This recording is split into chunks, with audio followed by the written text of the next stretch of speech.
पंजाब में लब्बैक या रसूलुल्लाह के नारा लगाने वालों पर सख्ती हो रही है।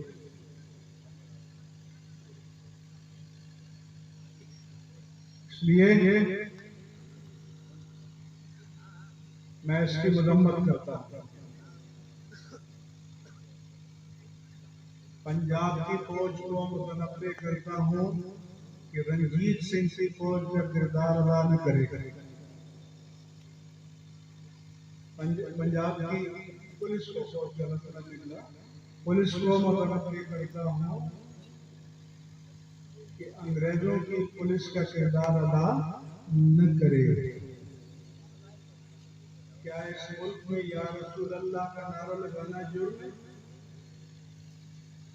क्या इस मुल्क में खत्म नबूवत की बात करना जुर्म है?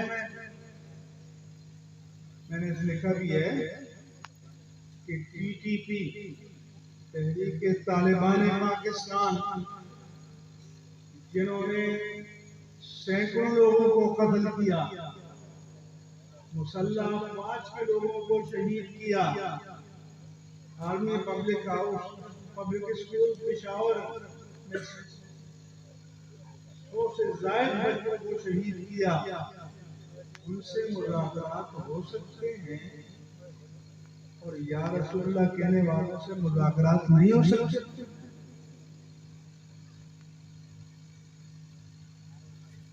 इसलिए इस जुल्म को खत्म करो।